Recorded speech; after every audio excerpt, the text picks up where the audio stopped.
KPK bisa tetapkan Cak Imin tersangka meski belum terbukti terima uang korupsi. Meskipun dalam kasus tersebut Cak Imin belum menerima uang hasil korupsi, namun jika sudah ada keterangan dari minimal 2 orang saksi yang menyebut nama Cak Imin, maka itu bisa dijadikan sebagai bukti awal atau bukti permulaan. Terlebih lagi jika ada sebuah dokumen dalam perkara Ekuo yang mencantumkan nama Cak Imin. Semangat terus buat KPK dalam memberantas korupsi di Indonesia. Tegakkan keadilan dan semoga kasus ini segera terbongkar dan segera selesai. Bagaimana kalau kita ayo bareng-bareng dukung biar Cak Imin balikan lagi sama Pak Prabowo. Bayangkan saja Pak Prabowo berjanji kalau dia terpilih menjadi presiden, maka seluruh pelajar di Indonesia akan mendapatkan makan dan susu gratis setiap hari. Lalu janji Cak Imin, kalau Cak Imin menang, maka BBM di Indonesia akan dibebaskan. Belum jaminan untuk orang hamil sebanyak 6 juta rupiah akan diberikan kepada semua wanita yang hamil. Coba gabungkan janji Prabowo dan Cak Imin. Nah, sekarang kalian menyesalkan melihat perpecahan koalisi Prabowo dan Cak Imin? Saya akan mendukung Pak Anies Baswedan dengan Cak Imin karena mereka memberikan BBM gratis, makanan gratis, listrik gratis, semuanya gratis, modal dikasih. Mau nggak? Kalian mau nggak? Kalau saya sih mau, tapi ya bercanda. Janji palsu dengan konsep yang penting menang dulu. Ini program yang membodohi masyarakat. Kata-kata gratis itu pada waktu itu benar-benar membius banyak pendukung Anies, sekaligus mencaci makinya ketika tahu program itu sebenarnya nggak ada. Banyak penduduk Jakarta yang merasa tertipu dengan janji manisnya Anies. Tetapi sudah terlambat, sudah terlanjur memilih yang salah. Beli rumah, uang mukanya gratis. Tetapi sesudah dia terpilih, benarkah ada program beli rumah uang muka gratis? Nggak ada ternyata. Salah satu pendukung yang dibuat kecewa dan marah atas keputusan Anies Baswedan itu adalah Wasekjen Persaudaraan Alumni 212 Novel Bamukmin. Bahkan ya, Novel Bamukmin juga mengatakan bahwa pemilihan Caimin sebagai cawapres justru akan mencoreng pencapresan Anies Baswedan. Begitu katanya. Ya, memang begitulah yang namanya Novel Bamukmin ini. Entah apa yang membuat dirinya sehingga sangat pede untuk menjadi calon wakil presiden di 2024 nanti. Ya, kalau boleh saran, setidaknya ya, kalau ingin menjadi cawapres, tolong supaya giginya itu ditambal terlebih dahulu. Saya pribadi sampai saat ini menimbang dan memutuskan masih keberatan dengan Anies dipasangkan dengan Iskandar. Boleh dikatakan Cak Imin banyak dugaan tersangka sebagai pelaku yang melakukan korupsi, baik yang korupsi yang berkaitan dengan PKI maupun yang isu yang sangat berat itu isu yang sangat berat itu adalah kardus durian. Bagaimana kita mendukung orang gurunya saja dikudeta, Gus Dur aja dikudeta sama Cak Imin gitu kan. Wah, ini artinya Cak Imin ini betul-betul perlu dipertanyakan, kok dengan NU saja tidak jalan gitu. Artinya partai-partai pendukung saja dikecewakan, yang betul-betul punya kontribusi apalagi kita gitu kan. Saya juga keberatan dengan Nasdem karena Nasdem juga ada pelaku yang kita melihat dari Nasdem ini adalah tokoh yang justru menistaan agama. Saya dan kawan-kawan yang melaporkan itu Victor Leskoda, kok justru Anies berdampingan dengan partai-partai kelompok-kelompok menista agama. Dan sampai saat ini Nasdem belum memberikan klarifikasinya, Surya Paloh belum memberikan klarifikasinya, kemudian Cak Imin juga belum memberikan klarifikasinya gitu. Dan ini kita tunggu gitu daripada Anies Baswedan bersama Surya Paloh bersama dengan Cak Imin harus memberikan klarifikasinya. Nah, itu menjadi catatan, tahu-tahu bersama Nasdem, tahu-tahu bersama PKB. Nah, ini kan kita bingung menentukan pilihan seperti apa nanti ke depan. Anies yang kita perjuangkan loh 212. Karena saya yang pertama melaporkan Ahok ke Mabes Polri, kolaborasi atau kerjasama antara 212 dengan NU itu sangat bagus. Dan ini kalau memang itu tercapai dan itu bisa, saya yakin Anies bersama Cak Imin bisa memenangkan Pilpres karena sudah mewakili NU dan spirit 212. Karena boleh dikatakan masa yang besar saat ini adalah masa 212 dan itu nggak bisa dipungkiri. Tidak memilih Anies dan Imin setidaknya sudah menyelamatkan Indonesia dari kehancuran. Gus Dur saja dikudetanya, apalagi rakyat. Yang satu memang jago kata-kata, jago beretorika, nggak kelawan kalau soal kata-kata. Di sisi lain, kita sama-sama melihat yang sudah ditulis pakai tangan dia sendiri, pakai hati dia sendiri, lagi dia ingkari, apalagi hanya mengandalkan kata-kata dan janji. Pun demikian dengan janji Cak Ponimin. Perubahan apa? Apakah Anda ini sudah membuat perubahan besar di masa jabatan Anda selama menjadi gubernur? Perubahan apa? Air banjir itu yang kamu bilang perubahan, yang melawan sunat Allah. Udahlah, nggak usah ngibul-ngibul. Apa kerjaan orang ini ya? Tiba-tiba ngecalonin diri jadi presiden. Lucu, termehek-mehek. Calon presiden sumur resapan. Terus ada yang komentar katanya, jangan lihat keburukannya aja, lihat kebaikannya. Emang semuanya buruk. Rumah DP 0 rupiah aja tidak ada, saudara. Itu janji di dalam mimpi, cerita dongeng. Oke. Kemana? Nggak ada semua, tidak ada semua. Kalau orang yang cuma hanya bacot doang, ngomong, buktinya nggak ada, ya kalian juga, saudara-saudara juga harus tahu bagaimana semasa kepemimpinan dia di DKI. Cak Imin mengatakannya apabila dia menjadi seorang presiden wakil presiden tahun 2024, dia akan menggratiskan minyak kendaraan bermotor. Gratis tanpa bayar selama dia menjabat. Kalau 2 periode 10 tahun tidaklah membeli minyak gitu untuk kendaraan. Setiap hari beli minyak, tak pala lagi pakai uang. Yang kedua, seluruh rakyat Indonesia yang hamil dapat kompensasi 6 juta. Untuk itu, saya pribadi untuk mengingatkan seluruh rakyat Indonesia jangan pernah percaya omongan seperti itu. Itu semuanya tipu belaka, tipu muslihat. Gus Muhaimin memberikan program siapapun yang hamil yang ada di muka bumi Indonesia ini akan diberikan tunjangan selama hamil. Karena itu yang masih jomblo secepatnya nikah, hamil, dibiayai kehamilannya oleh Gus Muhaimin. Akan mendapatkan subsidi, akan mendapatkan tunjangan rata-rata 6 juta selama kehamilan. Gus Muhaimin dan PKB menang. Semua yang punya sepeda motor, BBM-nya kita subsidi gratis tanpa biaya. Siapa yang di sini punya sepeda motor? Tahun 2024 PKB menang, Gus Muhaimin presiden, disubsidi serendah-rendahnya harga subsidi BBM. Siapa pengkhianat itu? Anies Baswedan dan juga Muhaimin Iskandar. Faktanya, Anies Baswedan mantan dipecat jadi menterinya Pak Jokowi. Diangkat oleh Pak Prabowo, dibiayai, dijadikan gubernur. Pengkhianatan yang luar biasa. Lalu siapa Muhaimin Iskandar? Muhaimin Iskandar itu adalah ketua umum Partai PKB. Partai PKB adalah partai pendirinya adalah almarhum Gus Dur. Sebelum Gus Dur meninggal dunia, beliau sempat mengatakan bahwa Muhaimin Iskandar telah mengkudeta saya dan telah mengkhianati saya, mengambil partai saya.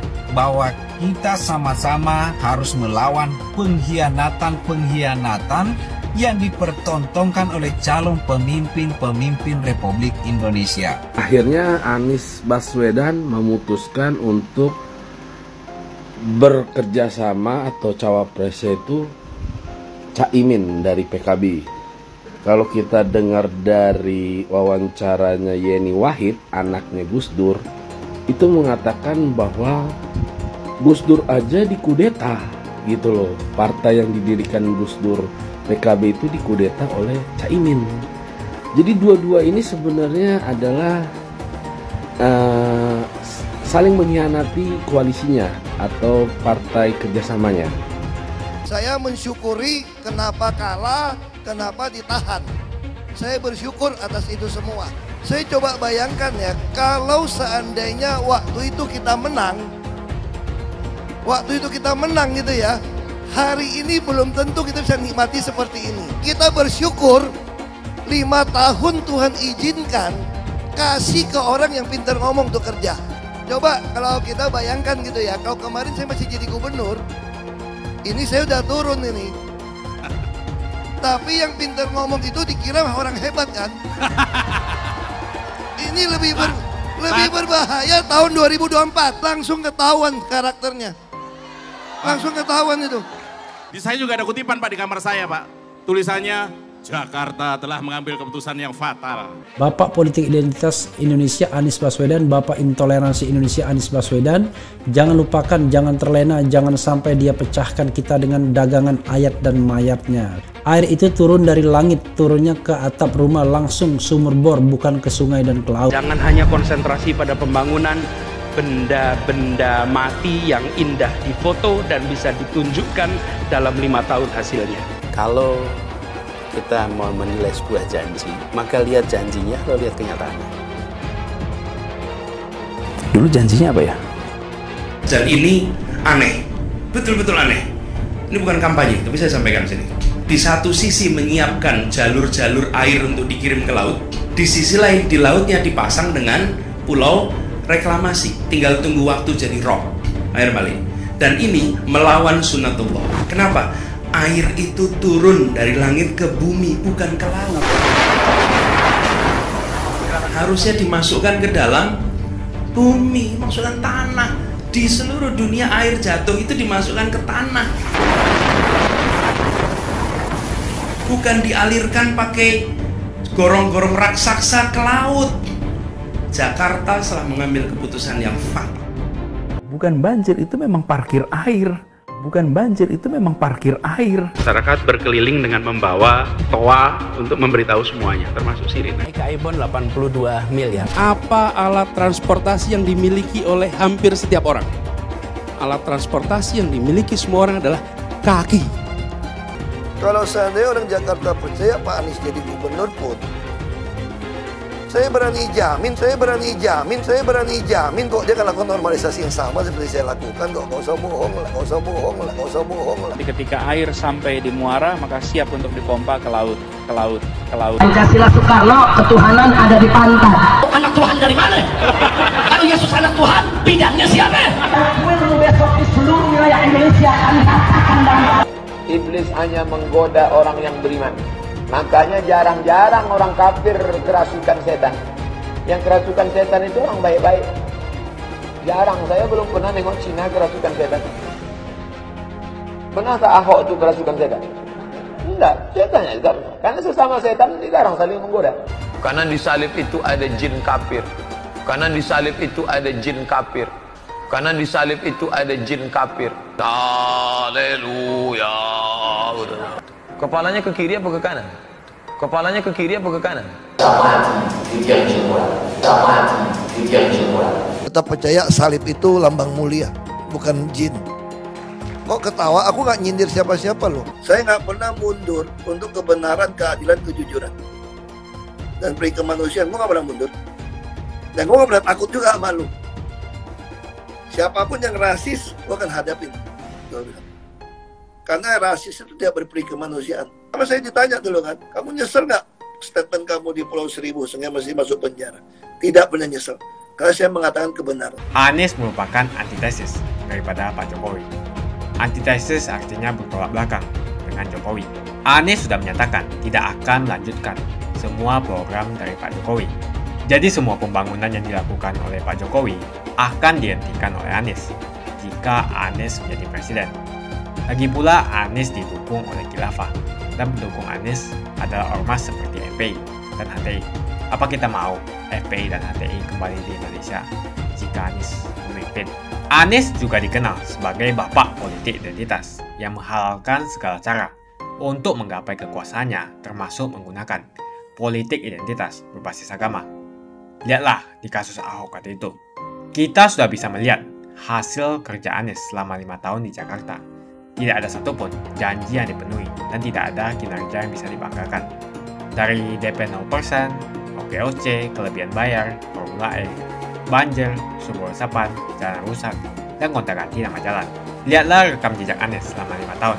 Bayangkan Indonesia ke depan jika dipimpin oleh Anies. Dan bayangkan jika Anies menang. HTI dan FPI, ormas khilafah yang dibubarkan itu akan dikembalikan oleh Anies. Apakah kita mau Pancasila diganti jadi khilafah? Perkataan Ahok sudah terbukti dan Jakarta sudah menjadi korban. Jangan biarkan Indonesia menjadi korban kibulan Anies Baswedan.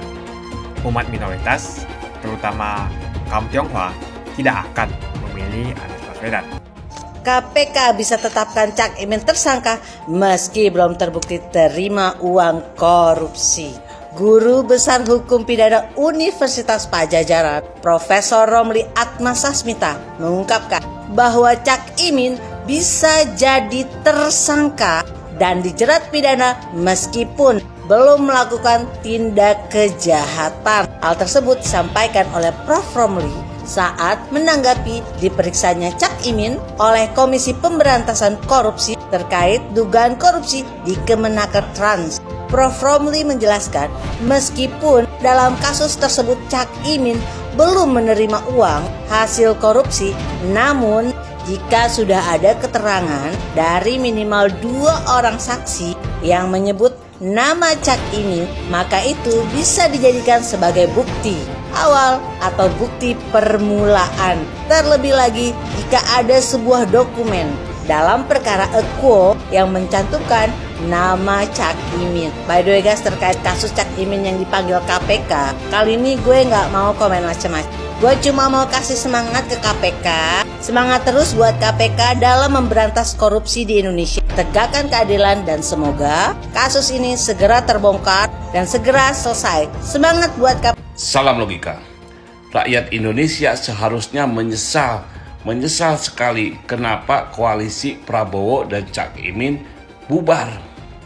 Bayangkan kalau saja Prabowo dan Cak Imin jadi maju menjadi capres dan cawapres di 2024, saya jamin rakyat Indonesia pasti akan makmur dan tidak kekurangan suatu apapun. Bayangkan saja, Pak Prabowo berjanji kalau dia terpilih menjadi presiden, maka seluruh pelajar di Indonesia akan mendapatkan makan dan susu gratis setiap hari. Lalu janji Cak Imin, kalau Cak Imin menang, maka BBM di Indonesia akan dibebaskan. Belum jaminan untuk orang hamil sebanyak 6 juta rupiah akan diberikan kepada semua wanita yang hamil. Coba gabungkan janji Prabowo dan Cak Imin. Nah, sekarang kalian menyesalkan melihat perpecahan koalisi Prabowo dan Cak Imin? Bagaimana kalau kita ayo bareng-bareng dukung biar Cak Imin balikan lagi sama Pak Prabowo? Ketika dukungan untuk AHY meningkat menjadi 10 sekian %, apakah Pak Anies Baswedan tidak menyesal meninggalkan AHY? Sedangkan dukungan untuk Cak Imin hanya 1 poin sekian %. Menyesal ya Pak Anies, menyesal pun tiada guna. Orang kalau sudah sakit hati, susah obatnya. Tapi nggak tahu sih, kalau mereka itu mudah dirayu. Kalau saya sih ogah walaupun dirayu. Dirayu dengan gratisan lagi. Gratisan? Oh tidak. Pasti enak banget itu makanan gratis. Makanan gratis enak banget itu. Ya. Sepertinya saya akan berpindah visi misi lah kalau makanan gratis dan semuanya gratis. Saya akan mendukung Pak Anies Baswedan dengan Caimin. Karena mereka memberikan BBM gratis, makanan gratis, listrik gratis, semuanya gratis, modal dikasih. Mau nggak? Kalian mau nggak? Kalau saya sih mau, tapi ya bercanda, bercanda. Saya orang yang teguh pendirian, saya tidak akan tergoda dengan gratis-gratisan. Yeay! Banyak banget kabar tentang penolakan untuk Caimin. Gara-gara kemarin juga ada penolakan Rocky Gerung dengan Raffi Harun ya. Pokoknya tetap semangat deh rakyat Indonesia untuk menegakkan keadilan, kebenaran. Ya, jangan pernah kendor, jangan pernah takut pokoknya. Walaupun diancam disantet nggak apa-apa. Ya, kita pulangkan santetnya. Jangan takut. Teruskan mendukung Pak Ganjar, Pak Jokowi untuk meneruskan pembangunan Indonesia. Jangan pernah kendor. Ya. Sepertinya akan ada orang yang menyesal setelah meninggalkan SBY. Tapi kan rupanya Demokrat belum bisa move on. Gimana nih Jeng, Ajeng? Demokrat belum bisa move on. Ajeng, Daeng, apa kabar? Dukungannya melorot ya? Celananya melorot ya? Ingat ya, warga NU di mana-mana. Dan sekarang ini masyarakat Indonesia lebih cerdas. Saya bangga dengan masyarakat Indonesia. Sudah bisa membedakan mana calon pemimpin yang baik dan mana calon pemimpin yang tidak baik. Calon pemimpin tidak baik tidak harus dipertahankan, tidak harus didukung, ya. Lebih baik kita tinggalkan, kita tenggelamkan. Terus dukung Ganjar Pranowo, oke? Tetaplah berbicara dengan baik, dengan sopan, karena kita mempunyai adat dan budaya, oke? Jangan pernah menghina orang lain, jangan pernah mencaci orang lain. Dulu Anies bisa menang karena menggunakan agama dan etnis. Isu agama, ras, dan antar golongan dinikmati oleh relawan Anies. Saat itu Anies didukung oleh FPI, HTI, dan pengasong khilafah lainnya. Pada akhirnya Ahok harus kalah, namun kekalahan dia adalah kekalahan yang membuka mata rakyat Indonesia bahwa masih ada orang-orang yang menang dengan cara menggunakan politisasi agama atau politik identitas berbasis agama. Ternyata banyak sekali orang yang dengan mudah terhasut lewat jalan-jalan seperti itu. Relawan Anies terutama dari FPI, HTI, PA212 seperti Bahar Smith dan Rizik Syihab selalu menghujat Cina, etnis Cina. Tapi saat ini negara Cina sudah menjadi nomor 1 di dunia. Saya bangga sebagai Cina. Etnis Tionghoa dicap sebagai pemberontak, sedangkan etnis Arab dianggap sebagai Tuhan atau tuan dari pribumi. Etnis Arab dipuja-puja dan dianggap sebagai dewa. Lihat saja Rizik Syihab dan Bahar Smith dipuja-puja, padahal mereka mengujar kebencian. Pengasong khilafah seperti Rizik Syihab, Bahar Smith, dan teman-teman, mereka hanya buat gaduh di Indonesia. Sedangkan negara yang mereka sanjung-sanjung itu, Arab Yaman, masih belum maju dan masih terbelakang. Saya percaya Indonesia dengan mayoritas pribumi juga akan menjadi negara maju. Seharusnya Arab Yaman belajar dari negeri Cina. Seperti kata kitab suci, belajarlah sampai ke negeri Cina. Anies dan juga pendukung Anies seperti Rizik Syihab, Bahar Smith, dan kelompok-kelompok HTI dan FPI harus belajar ke negeri Cina supaya tidak lagi melakukan kelebihan bayar. Yang jelas saya memilih pribumi, bukan yang dari Yaman. Ganjar jelas pribumi, nasionalis, dan pasti akan melanjutkan visi dan misi dari Pak Jokowi. Suara Ahok merepresentasi warga minoritas, dan etnis Tionghoa mendukung Ganjar Pranowo. Ahok pasti akan mendukung Ganjar karena Ahok anti radikalisme. Ahok yang jelas tidak akan mendukung Anies Baswedan karena Anies Baswedan didukung oleh kelompok khilafah, HTI dan FPI, ormas terlarang itu. Anies merupakan antitesis daripada Pak Jokowi dan diragukan kenasionalisannya, apalagi pribumiannya. Antitesis artinya bertolak belakang dengan Jokowi. Anies sudah menyatakan tidak akan melanjutkan semua program dari Pak Jokowi. Jadi semua pembangunan yang dilakukan oleh Pak Jokowi akan dihentikan oleh Anies jika Anies menjadi presiden. Lagi pula Anies didukung oleh khilafah dan pendukung Anies adalah ormas seperti FPI dan HTI. Apa kita mau FPI dan HTI kembali di Indonesia jika Anies memimpin? Anies juga dikenal sebagai bapak politik identitas yang menghalalkan segala cara untuk menggapai kekuasaannya, termasuk menggunakan politik identitas berbasis agama. Lihatlah di kasus Ahok waktu itu. Kita sudah bisa melihat hasil kerja Anies selama 5 tahun di Jakarta. Tidak ada satupun janji yang dipenuhi dan tidak ada kinerja yang bisa dibanggakan. Dari DP 0%, OKOC, kelebihan bayar, Formula E, banjir, sumber resapan, jalan rusak, dan gonta-ganti nama jalan. Lihatlah rekam jejak Anies selama 5 tahun. Bayangkan Indonesia ke depan jika dipimpin oleh Anies. Dan bayangkan jika Anies menang. HTI dan FPI, ormas khilafah yang dibubarkan itu, akan dikembalikan oleh Anies. Apakah kita mau Pancasila diganti menjadi khilafah? Bagian Indonesia Timur yang mayoritas non-muslim seperti Bali tidak akan setuju dengan khilafah atau sistem khilafah. Mungkin Indonesia akan bubar jika Anies menjadi presiden. Perkataan Ahok sudah terbukti dan Jakarta sudah menjadi korban. Jangan biarkan Indonesia menjadi korban kibulan Anies Baswedan. Umat minoritas, terutama kaum Tionghoa, tidak akan memilih Anies Baswedan. Saya yakin karma Ahok mengejar Anies Baswedan. Dulu Anies memainkan politik identitas kepada Ahok. Sekarang Anies dipertanyakan kepribumiannya karena dia teriaman. Itu saja opini saya hari ini. Tuliskan opini kalian tentang Anies Baswedan. Jika kalian setuju dengan pendapat saya di video ini, pastikan kalian menekan like di video ini dan bagikan video ini ke teman dan family Anda supaya mereka semua mengetahui tentang informasi ini.